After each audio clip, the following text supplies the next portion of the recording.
I'd like to introduce to you Ingrid Handeland from Arts and Audiences Norway. Lots of interesting names for you. definitions today. I'll clear it up.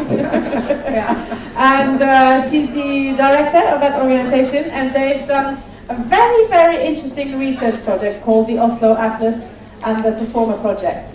And so now we are actually going to talk about outreach from the point of view of the audience. Because who are the audience and who are not the audience? Looking forward to hear about that. And also after Ingrid, Erik Årsland, who's head of communications at Dansens, but you'll be together, yeah, in the presentation. Okay. Thank you. Here you go. Yes, I'm Ingrid Handeland. I'm director of Audiences Norway in English, Norsk Publikumsutvikling for Norsk. The last 2 years, or since I took over as director in 2012, we have been working with the Performa project as the main project. And we are actually now in a very interesting phase of the project that Erik will talk a little bit more about. And we're going to deliver a report back to the ministry in August. I'm going to take you through the project, its background, how we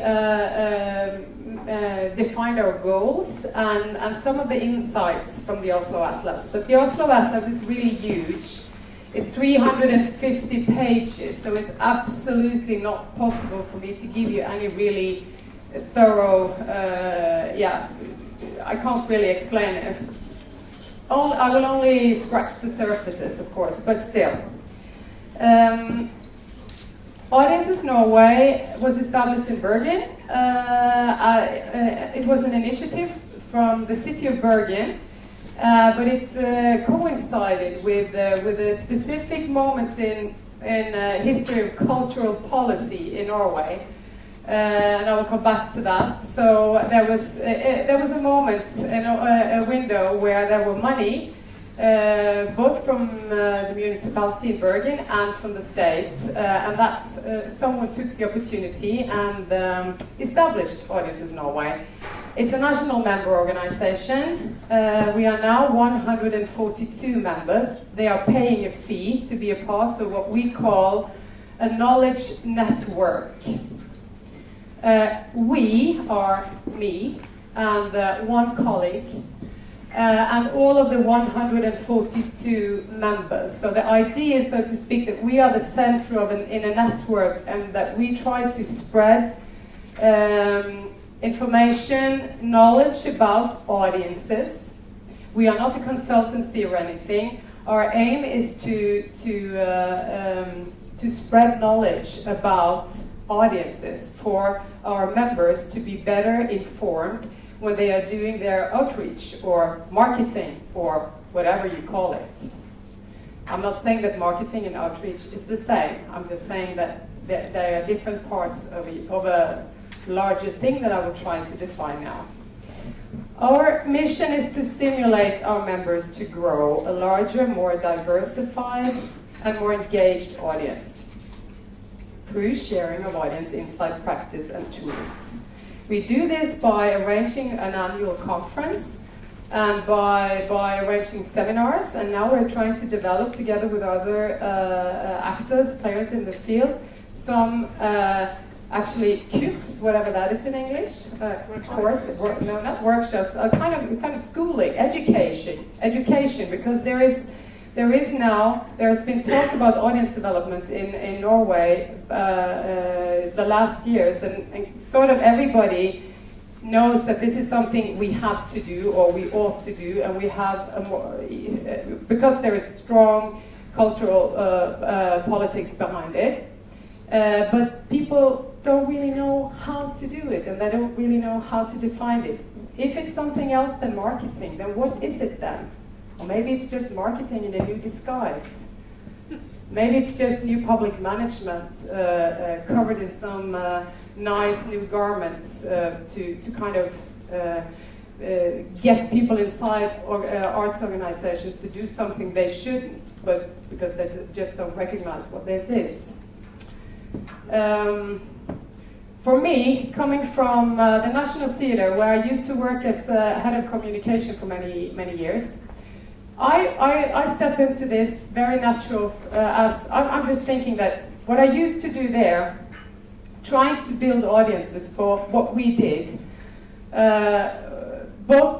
it's not necessary to build audiences for blockbusters, for Reisen til Julestjernen, but you have to build audiences for Samtidsfestivalen, or for new regiteater versions of classics or whatever. So I'm bringing with me what I tried to do when I was working there, but what I was very poor at, actually, I found out afterwards, because I was maybe I was good. Finally, after 13 years, I think I knew how to communicate to an expert audience, to experts, the people, the usual suspects in the business. I like to think that I was able to understand the artistic concepts and to kind of translate them into another language that was more selling, more captivating than hardcore curator speech. But still, I understand afterwards that my expertise in this was absolutely no expertise in talking to people who were not already prepared for this kind of speech. So it's been a learning journey for me too. But basically, why I do this, apart from having a job like all of us, it's because I actually believe that it's a good thing for people to experience art. At least for me, it's been great to experience theater in many ways. It has given me enormous emotional kicks. It has been therapeutic in a way. In many times, actually, and on a philosophical level, personal level, it's been, I feel, talking about this German Bildung concept, yeah, I feel that by participating and enjoying and struggle with art forms and pieces, I grow as a person, and I would love to share that, simple as that. Who are we for? Just a quick on that one. I could talk an hour on this only. Cultural policies is the backdrop of why we are here. The audiences is the goal, so to speak. Audiences Norway, as an organization, focuses on the needs of our members, and not all their needs, but the need for audience insight. Because there is no audience insight, at least. We took all our decisions at the National Theatre based on intuition up until 2009 when we did our first audience survey, actually. I believe in insight. I think we can do much more to actually understand how people, call it the market, call it people, how they think and feel and react to what we do, and I think it's really important to be informed before we start creating programs, outreach programs, marketing schemes, all those things. I would like to draw attention to the word, is there a laser somewhere here? Oh, anyway, the public. In Norway it's not called audience. Audiences are, language-wise, we talk about the public. It's not somebody who is listening to something. So audience development for me means actually development of the public. And what kind of development? A development for the interest for the arts. Because I believe the arts is good for people, basically. The assignment of the Performa project, it's a very specific background, actually. There came a white paper in 2011 called Culture, Inclusion and Participation. It came after the former government had decided to allocate 1% of the state budget to arts. And then there was a great demand for demonstrating bigger audience participation. I think this is the reason why, at least, that these things coincided. They allocated 1,500,000 Norwegian kroner, that wouldn't be 200,000 euro today because the euro is more expensive. But anyway, so that's 500,000 Norwegian kroners a year for 3 years. And we were the project manager, and the board of the Performa project is actually the Norwegian Arts Council, the Norwegian Theatres and Orchestras, as a NTO, and yeah, that's our board actually. The white paper was about how can we include people that are excluded. The language in this, talking about discourse, the language in this white paper is about excluded people in society. It's a cultural policy language, of course, and it sort of implies the answer to why people don't come, that they feel excluded. And it says very specifically that the programs that we got money for should try to include especially young people, people with minority background. The white paper was a follow-up of the Mangfoldsår, the diversity year in 2008, that actually came to us from Sweden the year before. People with low income and people with disability. Those 4 groups were singled out. And so it was really, it was a preconception that by focusing on one or all of these groups, we would focus on people with other demographical background than existing audiences. Because there is this, again, preconception, and it's basically kind of good proved by other surveys, that there is a high correlation between arts participation, especially theater, performing arts, with high education. Not so much with high income actually, but high education. Okay, our partners. We decided to work with these partners, Dansens, the Norsk Opera Ballet, the Norske Teater, Nationaltheatret, Oslo Philharmonian. Why? Those big ones. Why would you give them 1.5 million? Why not go somewhere else? I mean, those guys should probably have been doing this all along anyway. Well, the reason why we did it was that we put out a little small survey to find out who of our members in the whole of Norway in the performative field had undertaken any audience survey, because we wanted to work with people who already knew something about their audiences, not only by intuition, but by facts. And it turned out that very few had undertaken audience surveys at all. And 5 of them were in Oslo. That's why we decided to put them together and see what we can get out of getting those big fishes to go together and see what kind of impact could they get, could they have in one region. And it also gave us the opportunity of doing a survey in a specific region instead of doing kind of the whole of Norway, which would have been more difficult. Okay, so that's our partners. They never came to us and said, hi, we want to do this. We're so keen on doing inclusion work. Can you come and help us? This is really important because they think the total other way around. That, at least that's my experience from working with them, that their reaction was, of course we will participate. It's obvious that we have to. I mean, the government is behind this. The government being their biggest sponsor. So of course they would come to the table and they would all express a keen interest in the subject, which is, I'm not totally ironizing about it, because I do know that these institutions do want to reach out, but of course in the daily business of running big institutions where I've been working myself, I know that there is no, at least we feel that there is no time to do other things than daily usual business. We feel occupied, we feel overwhelmed by the load of the load of work. So this is my picture of how they picture themselves, and with all these audiences, circles of audiences, more and more remote, that they are supposed to reach out to. And the hard to reach in the outskirts there, where the inclusion assignments, the Performa assignment, were perceived as being something, we had to go all the way out there, and their reactions would be in meetings in the beginning, why would we have to do that?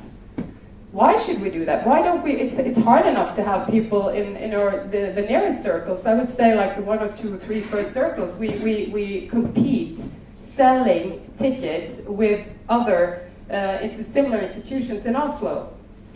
And that's hard enough work. So why on earth should we do this? But we kind of agreed that okay, now we have this opportunity to learn something and dialogue with people who we actually never dialogue with, and to get insights about maybe rejectors, maybe haters, maybe just ignorant or whatever. We would be able to get new insights and maybe some new relations and maybe some keys to building new relations. So, but there has been this thing all along. Oh, why do we have to do this? Why is it really rational to try to reach for the really, I mean, those who are farthest from us? But this is, of course, a very art-centric, institution-centric way of perceiving the world. There's nothing wrong with it. It's just how it looks when you're in the middle of the institution. I know. It's a fact. Okay, we started to discuss who is actually excluding who. Is it really true that all people who doesn't, or that one of the main reasons why people don't come is that they are actually feeling excluded? Or could it be that people in society are actually excluding us as, I mean, I still feel like we're in theater business, even if I don't. And this quote here is from Jerry Morris. I guess people from England will know her. Morris Harbour is a McIntyre that we actually worked with in the insight phase of this project. They are not in there as consultants now, but they carried out the survey. I can tell you why they did. I will not go into the segmentation analysis because it takes another seminar day to do that. But the reason why we cooperated with them was that we wanted to test a cultural segmentation model that they developed that divides people into categories based on what needs they want to fulfill by engaging with arts. So it's an alternative to the socio-demographic way of looking at audiences. I myself think it's totally waste to think of people in special age groups to engage them. I think people are much more diverse than that. Of course, you agree. But that's the only conception we have of audiences. Well, at least working in communication, I would say. And it aligns with cultural policy. It's old and young and all those in the middle in the working force, and then you have low income. I mean, you have all these socio-demographic characteristics. And I don't believe that they really define people's arts needs or arts joy or whatever. I think it crosses. So anyway, we wanted to test this segmentation model, which we have done. I can't talk about that today. That's why they're in here. And that's why I will show you their logo, and then they don't appear anymore in my presentation. Well, you know, they were there. We defined a non-user as a person who have not visited any of the 5 institutions in the past 5 years. How much time did I use now? Was it like 10 minutes? 20 minutes. Have I been talking in 20 minutes? Yes, so you need Fantastic. to speed up. Fantastic. You're just happy so you don't have to talk so much. That's good. Okay, I'll try to speed up. And of course there is no such thing as a non-user out there. Non-users are just people who haven't done a certain thing in a certain time span. They haven't been to one of these 5 institutions in the last 5 years. So we do not think that we have found a type of person out there that has. The only thing is that we wanted to know, as I said earlier, we wanted to talk to and engage with people who we were sure that did not belong to the art society at all. We wanted increased knowledge about values, barriers, motivations, And we wanted to try to do collaborative, targeted cooperation. There is 3 phases in the project mainly. As I said, we're now in the Oslo Atlas is finished. We're now in the part where cross-sectorial teams inside the 5 institutions are working together with people recruited by not having been there before, engaging with them, talking with them. They do different stuff. Erik will talk more about what they're going to do at Dansens. And some of them have really been taking totally off and running. Some have been slow. They are not doing the same things. It doesn't look like it's going to be a really cooperative thing. Maybe it's going to end up being that anyway, but still now they are all working inside their own houses to kind of just to create cross-sectorial teams is something very new. Just to talk between people working with marketing, artistic, people working as dramaturgene, I mean, in the technicians, people working in sales, the mixed groups that we almost never have inside the institutions, and that's a pity. They are actually taking place now, and that's quite interesting. I can't go through all the actions. We did a lot of stuff. I would say that the focus groups was one of the really most interesting parts for me. I will encourage everybody to do talks with people. It's so interesting because you have so many ideas of what people need and what people think and what they are interested in, and yeah, they need to be corrected. So the main findings, I will go very quickly through them. This is just facts about who were participating, and it was an online survey, and there is a problem with that.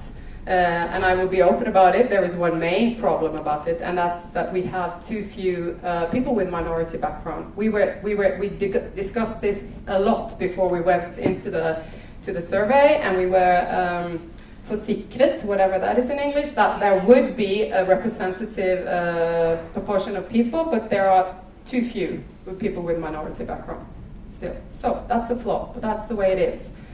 Otherwise, it's quite representative. So what we found, as I write in the article, and I don't have to go through all these numbers with you, a huge potential for developing an audience for dance in Oslo. Oslo appears to be a very, very highly cultural engaged city. Only 1% fall outside of what we define as the culture market. It's a very wide definition, but compared with London and Berlin and New York, it's huge. It's huge. 87% is within the market for performing arts. That means that they have either been or said that they would really like to. That's how we define being in the market for. They say, I would like to, or they have already engaged. But only 17% is within the market for contemporary dance, and only 5 have found their way to the Dansens Norway. It's a young venue, starting to build relations, so it's not shocking or anything. The good thing is that 3 times more people say that they would love to, or would, they don't say love to, sorry, they say, dry up. They say they would like to engage with dance. But we credit they would love to as well. So that's really encouraging when you work with audience development for dance. As I told you earlier, only 36% said, they may be lying, I don't know, I haven't checked. Maybe they just want to present themselves as people engaging with performative arts. Anyway, 36% didn't want to do that, and we went for them, and we went to talk to them. That's the main thing, not whether this 64% figure is right or wrong. Very culturally engaged market. Non-users are less active generally. Those who goes to the House of Dance does everything else, including sports, all the theaters, concerts, they do everything. I can't imagine how those people can have a life. They do everything. And they are visiting all the venues in Oslo, and they do lots of other activities as well. So to be a dance house audience, you really, yeah, you're engaged. We found, or at least we interpret the situation being that it's not barriers to be removed. It's lack of motivation, not rocket science, but it was a good thing to have it documented. And price is certainly not the main factor. Price is really important for people going a lot, for the addicts. Then price is really a huge thing. For people who really don't care, the price, of course, they don't care about price either, because it's not something they're going to use money for anyway. But when we talk to them in the focus groups, they would say that, no, I could use like, and we did focus groups with people with under average income in Norway as well, to do the income check. And they said that they could easily use 500 for a night out with arts, but then they needed to know that it would feel good to be there, that there would be other people like them there, and that they would be able to move around and have an emotional experience, agreeable. So, and it was very clear that the performing arts brand didn't reflect their self-image. It was very clear that they envision theater, not dance. They perceive dance as being a younger, maybe it's right, maybe dance is the art of the moment. Maybe it's rosy, there is a bright future. Theater as such was perceived as being more of a, it was a museal in Norwegian, I don't know that in English, but more a museum for old texts that were put up today. Okay, biggest barrier is the preconception. They don't identify the benefits, and I think this is crucial. They believe it demands more of them than it gives back, and being an audience in a theater is really demanding. You have to discipline yourself to a great extent compared to all other arts participation. I mean, galleries, concerts, whatever. You can move your body, you can react, you can give response, you can go in and out, you can do it in moments where you have the time. But theater is really, really demanding. I think audience development for performing arts is about giving people confidence. We have to tell new stories. I know it sounds stupid, everybody talks about storytelling, it's a PR thing. I do believe it's something we have to do. I think we can create another buzz around performing arts by doing lots of different stuff. Of course, programming is enormously important. I don't say that everybody should do it. I just think that we need to be more intelligent and informed if we want to engage new audiences. This is Ole and Martin. They are non-users. They were drawing on our annual conference their responses to what we were talking about. One of their main things, it's down here somewhere, it says "Hva faen er publikumsutvikling?" What the fuck is audience development? They didn't understand what was going on really. They were like, what, and is it for us? I mean, when they picture their leisure time, it looks like this. These are all the different things that they would like to do, and inside their theater is comparing with lots of other stuff that they would rather do, and we have to give them a really good reason to go.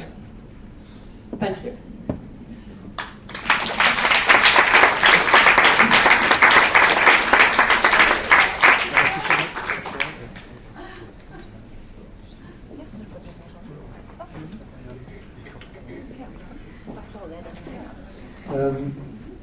My name is Erik Årsland, and I'm the head of communication at the Dansens in Oslo.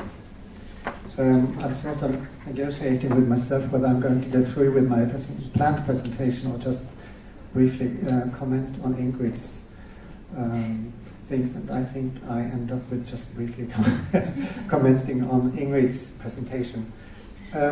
I just think it's very important for you to understand that Dansens is a fairly new venue in Oslo. It has been in existence for only since 2008, and as such we are of course working very hard to establish ourselves as a venue in Oslo, as a place where people might find worthwhile to use their time and to actually know about this at all. Of course, we compete with, for example, institutions like the opera and the National Theatre and Norsk and big institutions that have been working for a long, long time. And so I think this is very important and crucial that you understand this. And as such, we have focused a lot on perhaps quite traditional ways of communicating with an audience, just to build awareness and also preferably to convince people that they should come and see what we're offering, actually. So I just have to go through my papers here.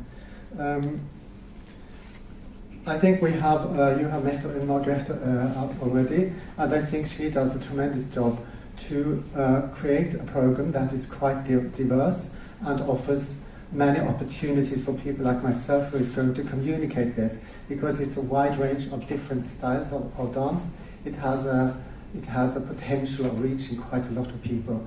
And I'm very proud to say that during the last 3 years, we've been selling between 70 and 80% of the tickets available.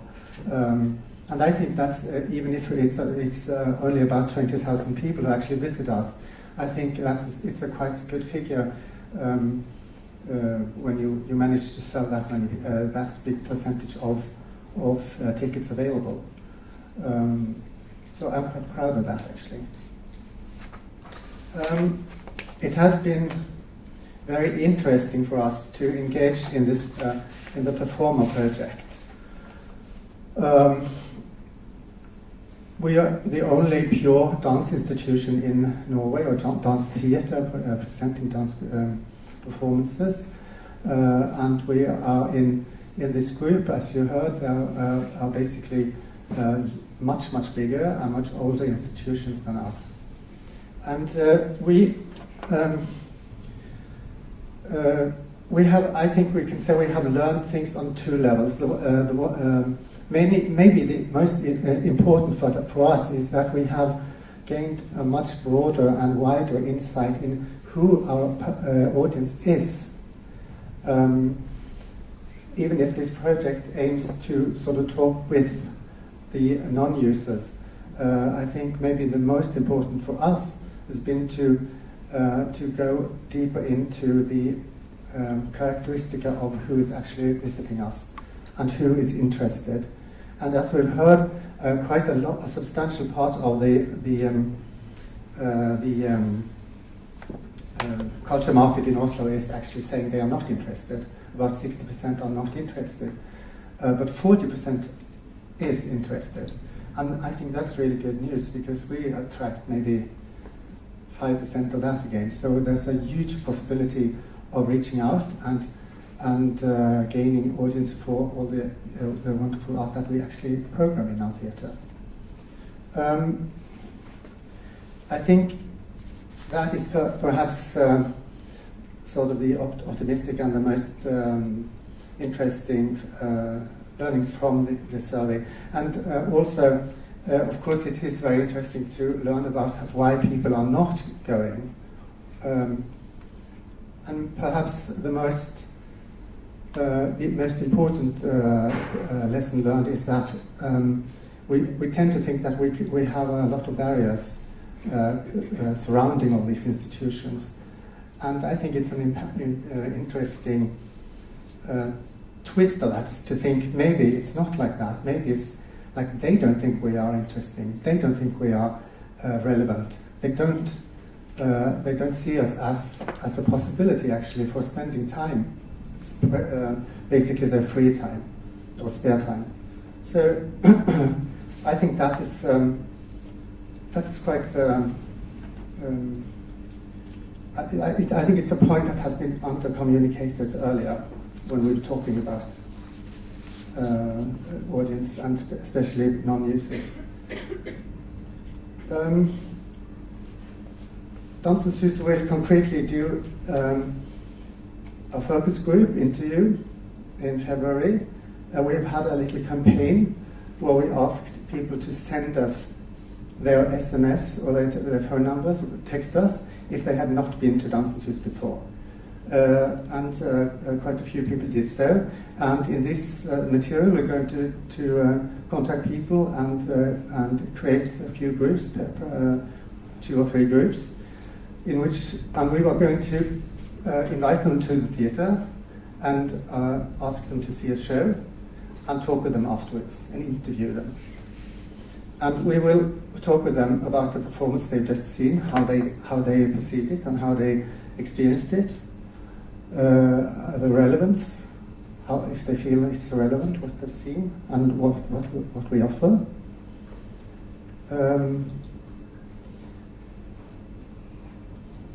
We will talk with them about the communication material we produce, how it's perceived by them. Is it relevant? Is it good language? Good pictures? Is it important what we present for them? Do they perceive it as interesting? We will also talk with them about the different platforms we have for communication, if they find those relevant. By platforms, I mean brochures, I mean the web, I mean Facebook, social media, all sorts of communications, and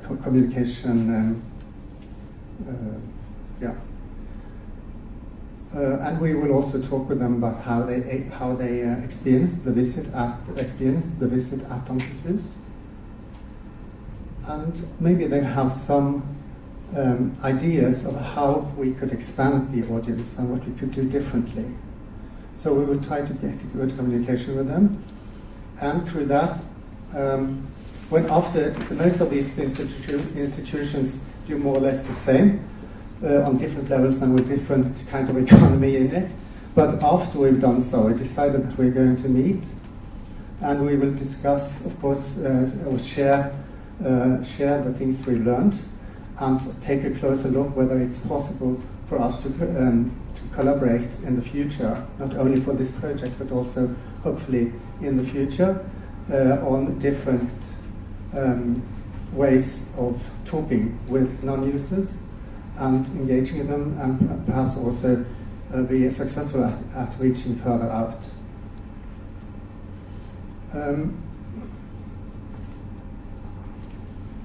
And then the report will, of course, be written, as Ingrid said, and presented for the ministry.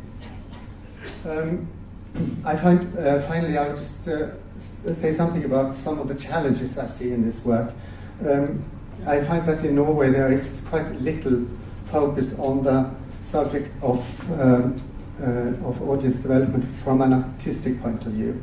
I also think that the funding bodies have little focus on this, and give little incentive when they grant money to the artists. One could look into if that is a way of increasing the focus on audience development. I think also maybe it's a weakness that audience contact and building is usually seen as a task for marketing and communication staff, which sort of limits it a lot, I think, in this country. And I think also that building an audience is not broadly fundamented in most performing arts institutions in Norway. This is just an impression I have, but I think that's a dilemma which has to be addressed further. Okay, I think that was it. Thank you. Thank you.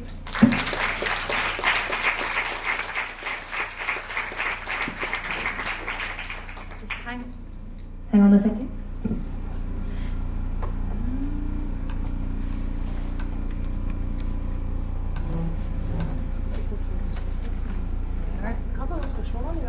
Yeah. So, there is my thing. So we come back to here. So, we've heard, go away from this. We've heard we've got a challenge. We've heard there's lots of good things going on in Norway. We've heard of different ways of working under different political climates.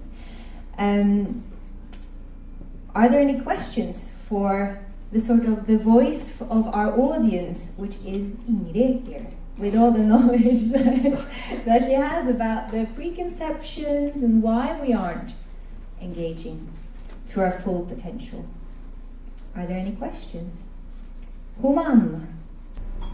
I was just wondering, because of the questions that you had, and I know I was coming out like an opposite direction, but still, why, I was just thinking, why didn't, do you know if any football player, like football, like group teams has done the same research?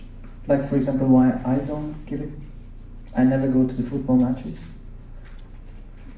If I know, I don't know, but maybe they should. I mean, they're losing out on audiences as well. Okay, no, I'm just, because that's all, I'm just questioning, like, and how would you research towards media? Like, I've been watching newspapers, and then in newspapers there's like a couple of pages about who won fireman, or that football player has injured one little muscle in his knee, for like 2 pages. While in dance or art at all, there's nothing written about it. So I'm just thinking, do you see any do you compare, the result of media and the public development and the other, and respond? I think you understand that. I'm not sure if I understand your question, but I'm just questioning. You are asking in your research, you are looking for people who don't come. Yeah. While you're saying it, you're also saying that institutions, which also includes artists, don't care about the public. So, and the way you go at it, you go far away for the people who don't care for us, while in your language you also say that we don't care for them. So I'm just questioning, is how much space media gives to different things, part of your research? Or don't you see it as an effect? Did I give the impression that artists and institutions doesn't care about public? Is that the impression I gave you? Because that's not what I think. I don't think that. But I think that in the daily business of trying to get people to have people's attention towards all the different productions that you and other people are making, then it seems like totally out of impossible to find time and resources, maybe also to work with people who are not already in the market, so to speak, for it. So that's obvious. If you your question about media, I'm not sure if I get it. I'm sorry. I'm trying to understand what the question was. I think, of course, that media plays a role, but it plays a less significant role today than it did only 10 years ago, 5 years ago. Everything was about what was in the paper. And I think the day that people taking over from the social media, from the established media, the day that when people and also regular media start writing about injuries behind scenes for dancers when they do their work, the day that happens would be the day where society was really engaged in dance. So that would be a fantastic thing, I think. Then we have Derek. Yeah, may I add something? Oh, first Erik with a reply. I just want to say that I have been working predominantly with presenting or working with the media to get attention for theatre in my career, and it has definitely been increasingly difficult, and nowadays it's almost impossible. And my answer to that is to do things ourselves, to take this sort of definition power and communicate ourselves what we want to let people know about. For example, in Dansens we work very consistently with social media. We put a lot of emphasis on the words we use. We are very keen on presenting our artists in a good way visually. And we have launched a new magazine, which is on the back here, last autumn, where we actually produce interviews and background material for about our artists and our performances. So I think we need to sort of switch a little bit and not depend on the media anymore, because it's hardly there, and it's getting increasingly unimportant. And people don't trust them anyway, like institutions. They trust I themselves. think we can, I think we can learn from sports though, in two ways. One, there was mention of storytelling earlier, and of course the way the stories are told about the sports stars, and we're encouraged as a public to follow those stories over weeks and months and years, is really important. And if we can create that same sort of buzz and those consistent stories about impact and about the people who are involved and how it affects them and what it does, that's useful. And the other thing is the way that sports teams develop fans and fan bases. And again, I think the way they do that is quite clever. And if venues or companies can use the same tools, we might be more successful in some ways. Yeah. James Moore first. A couple of related comments. The one is that this is very urban, like a lot of focus is, and a lot of Norway is definitively not urban. So that I think there needs to be also a greater focus on how to relate to other smaller communities where a huge audience potential lie and engagement potential. But also in our context, the local media still makes a big difference. So I think that also is a difference perhaps in where one is. Social media is nice, but when we get good coverage in the local paper, we notice it. So it's a lot of ways of trying to conceive of how the rest of Norway is perceived from our standpoint. There is some relevance, though, to understanding difference between cities, big cities, and more rural communities in this, because we see that those who are more culturally engaged, those segments. Then I would love to talk to you about the segments some other time. The most highly cultural engaged segments, of course, they live in the center because they go where they seek out the places where they are heat-seeking, art-seeking people. So they will live there. So we see that in Akershus, because this was Oslo and Akershus, you will typically have more and more of those less engaged segments living there.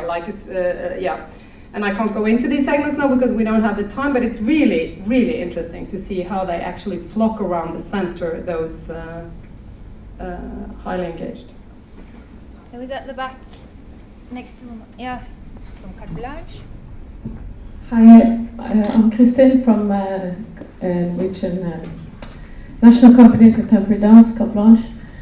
I've been there 6 years, and before that I studied my business and marketing and that. I also teach science. But, so I've been doing, sales, like proper sales. I've heard all the segments, Ingrid, several times. I also heard the first time they told us about this, and I think it's really interesting. And I also agree that we can learn from storytelling in sports, but we don't bet on art. And if I had an injured knee, I think people think, oh no, it's going to be a crap performance. Whereas if I was playing sports, people say, she's going to lose, I'm going to bet the other, team. So I think there's a difference. However, I think what we can learn from sports in other places, and what we discovered in a survey that we did before the audience Norway was developed, just when I started, we had a survey with Swedish, Scottish, Iceland, German, North German company, and ourselves, and we did a huge survey. And what the most significant things people said when they chose where to go, go out at night. The most significant reason for going out was the social aspect. And it's a bit horrible to say that, because I love dance and everything, but the art didn't come into it at all. It was a bit like these two guys who say, I want to do all these things, and it's a matter of priorities. So where can I get the cheapest booze, or where can I do, the fun thing? Where can I spend the time? Where my loved ones, my friends, my family, whatever. And we never discussed this because we're so into the art. Obviously we have to, because that's what we're selling, but and performing. You're not selling it. Look at the guy on your I know. You should He's be my selling boss. it. I asked permission, but he doesn't know me yet. So the thing is, and I'm not saying this because I'm working with you. This is my job to actually my job is communication. Who's going to do the dirty work? Who's going to do the dirty sales work? I just think that we never discuss the most significant result from 2 surveys that we'd had, and also the Bergen International Festival in Bergen. They concluded on the same thing, that it was so important that it was facilitated for me and my friend. Whether it's coffee or just a nice sofa or something, the art came second. Or the art is something you want to associate with, because, if somebody told me when I was 20 and I had no kids, no husband, no nothing, and said, you should go to dance because, if they said, there's little hot guys with 6-packs, yeah, all right, I'm going. It was something, sometimes it's intellectual, sometimes it's feeling, sometimes you're just, out for fun. But this is very rarely discussed here now, when I'm professional in this area. And working, before I came to Carte Blanche, I used to work for a newspaper, and we had a very clear distinction between non-users, yes, and those who had already bought the paper, and of course it's dead expensive to get people in. It's much cheaper to just keep the ones, the retention is much cheaper. But what we saw was that, sorry, I forgot what I was going to say. No, sorry, I have to come back next year. So thank you. Thank you. We have an answer from Eva here. I've got a couple of things to share. It's actually, it was after James I had to hold my thinking. Just a couple of places that I think might be interesting to look at in terms of not working within urban settings, and who really still manage to do really great work with quite risky artistic aesthetics. One is National Theatre Wales, where John McGrath is the artistic director, and they don't have a building, which I think is really interesting. And Wales is also a very rural place, and they do work in different communities, and they actually have a policy of volunteering for the organisation in a different way, which means that it creates a very, very different way of engaging with them. And then online is also a really strong part for them, because they don't have a building. So they have a whole project called Team. So National Theatre Wales is one, and the other one that you might know already, but is actually a festival that was started by a Portuguese choreographer called Tiago Guedes, Comateres Diversos in Portugal. It actually outside of Lisbon, completely in the countryside, really bringing really exciting artists and makers, a lot of them established elsewhere in Europe, but working within the village and engaging the entire village community and his original community that he left to become a dancer in France, coming back to the village to do something really, really remarkable there. So 2 examples, North Wales, really, where the National Theatre Wales does a lot of work, and then Tiago Guedes, and I can write them down if you want. Are there any more questions before we conclude for today? Yeah, Derek. Can I just respond back? I think it's interesting that if what you're saying is the case, but actually survey after survey is actually showing that what people really want is a social experience, should we as artists be thinking about making work that provides that social experience within the frame of the work that we're making? Or is that selling tickets? I have no problem selling tickets. I just wonder, I mean, if that's the evidence we're getting, that those are what the audiences or the potential audience want, can we create work that helps to fulfill that? No. That's Okay. my answer. I don't know. I'm asking the floor, or do we just ignore that and get on with what we're doing? Siri first, I think, and then Lena. Yeah, my name is Siri Leonardsen. I'm the leader of the Regional Center for Dance in Bergen Kulturhus. It's late, and I think everyone's brain is a bit boiled right now. But I think it's interesting also that we talk about audience as one group. we generalize the audience. And it's like generalizing us and generalizing the arts.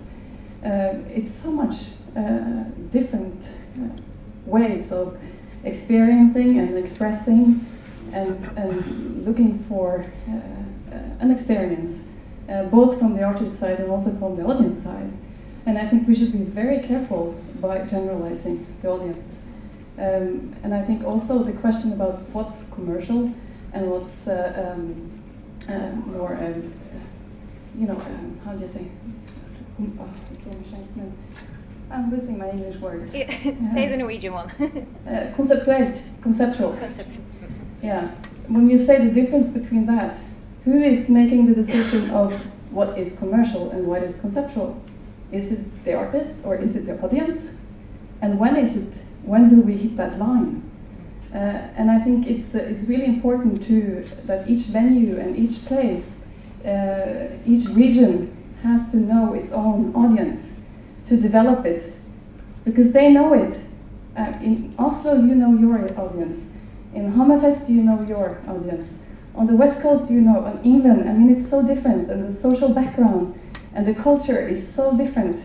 So it's really to be hands-on, I think, and the audience, and to meet them and talk to them and to create an evening and a meeting point for them that they want to come, because we have to make them curious. We cannot force them to come. We have to make them curious, and I think that's really the key word. We have from Lene Bang and from James, and then we have to set a line there, but we have a conversation tomorrow in Norwegian, which maybe some of you will lower your shoulders and be able to come up with the words immediately, but I really thank you for doing this in English, because we have both guests and the presenters in English. So Lene Bang first. Is this the only one? No, I can feel it. No, that was a joke. Okay. No, it was just, I was just thinking when there was this provocation said, or for me it became a provocation about saying that the funders were not so much into audience development, and some of the organizations might not so much into audience development. And then my question was, is the audience into audience development? That's kind of my big question, and I think it kind of also went into that kind of conversation, because it is about, I would say I act differently if I go out as a professional or if I go out as a private person. What is actually my need when I go out, when I'm a private audience? And I think we also have to, understand that level. But that's my question. So, can I just comment on? I don't. When it comes to if audiences want to be developed. I think some ones, yes, we have evidence that some people want to be developed. They wouldn't maybe phrase it that way, but they would love to be developed. Some hate to be talked to in that way. Lots of people will feel totally put off if we as the arts field start or continue to talk down to them as if we need to lecture them. But yes, people want to be educated. One of the biggest segments, cultural segments, are really, really keen on actually getting intellectual stimulus out of arts performances, but not everybody. So, yeah. Just a small... we have to go. Keep your question for tomorrow, and then James as the final. Well, a little bit in response to Derek, I think that asking artists specifically to make work for that purpose, if that's not integral, is very, I wouldn't do that. But I think more and more artists, especially at least as I'm exploring this work in public space, are doing activities that engage the public and other people, not as workshops or other things, but as integrated components of the work. But the other thing is back to what Eva said most explicitly earlier today, is the dialogue. I think that the dialogue with the artists and with both as a presenter, but other partners, other actors and organizations within a community. I think most work, you can find ways of creating social context and social engagement directly with or around it. But I think it goes back to the dialogue at the very beginning, to understand what the artist wants to do and then find out how to exploit that in the best way. Thank you.